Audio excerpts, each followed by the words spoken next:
Hello everyone, so today we'll be doing some review on density as well as going over a couple of new things that you all need to know about density. Hi, boys and girls. It's Miss Messina here from Team Cortland. Hi, boys and girls. It's Mrs. Viola from Team Geneseo. Hi, it's Mrs. Levin from Team Purchase. Hi, it's Mrs. Cabrera from Team Stony Brook. Hi everyone, it's Miss Hidalgo from Team Geneseo. Hi guys, it's Mr. Schwartz from Team Cortland. So, boys and girls, this week we're going to be reviewing some concepts that might have been a little bit difficult because chemistry and density could be a little bit difficult at times. So just hang on. We're going to review with you a little bit. It's okay to be a little confused, but after we do a couple of activities with you this week, you're going to feel a whole lot better. All right, so here we go. So first, let's start off with reviewing these three key terms. First, mass is the amount of matter in an object, or put a little bit more simply, it's the amount of stuff in an object. Volume is how much space that object takes up, and density tells us how compact the mass is in a substance. You might remember this, but just in case, gas or liquids tend to be less dense, especially compared to things like iron or hard rock, which are more dense. Something else important to know about density is that things that are less dense are going to rise above things that are more dense. Last week's lessons went over how you needed to calculate density. So to calculate density, you need to know the mass and volume of a particular substance. And then from there, we can use this equation, mass is equal to mass, density is equal to mass divided by volume.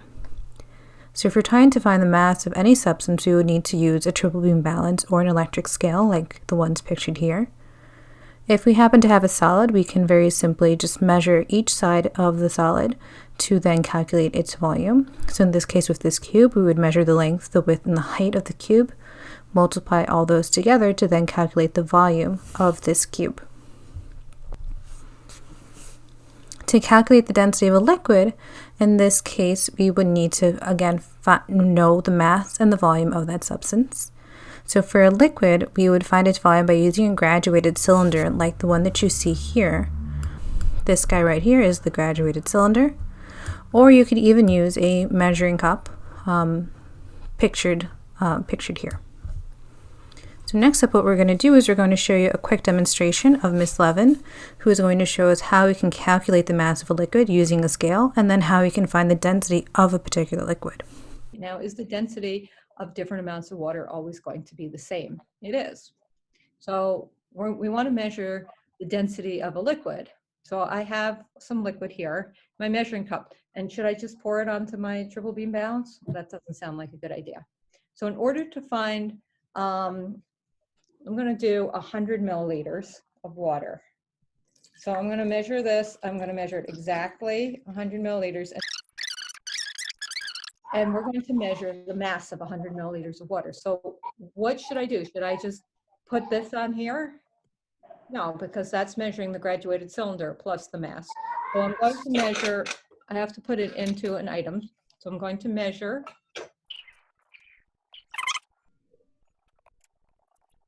When it's exactly zeroed, I'm going to put this to the side. I'm going to measure a cup first, because I'm going to put my 100 milliliters in the cup. 35.4 grams will be my container. Now I'm going to put the water in. I'm going to put in 100 milliliters of water. So now I have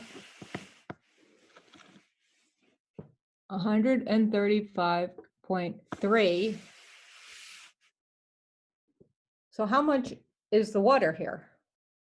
Pretty close to 100 grams. So what's the density going to be? Simply take the mass and divide it by the volume. And in this case, it's equal to 100 grams divided by 100 milliliters, which for a liquid density comes out to 1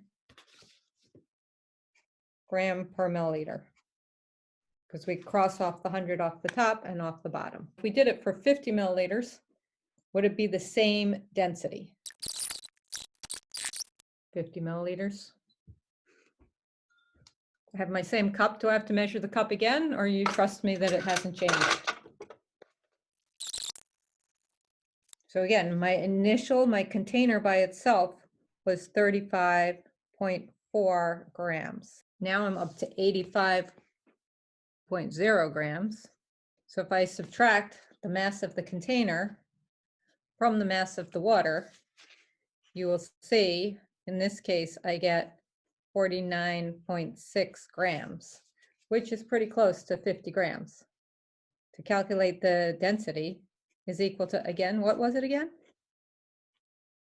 Mass divided by volume, which is going to be 49.6 grams divided by 50 milliliters. Because remember, we had 50 milliliters. So 49.6 divided by 50 is pretty close to 1. Isn't that interesting? Different mass and different volume gives you the same density. So thank you, Ms. Levin, for demonstrating to us that the density of water is 1 gram per milliliter.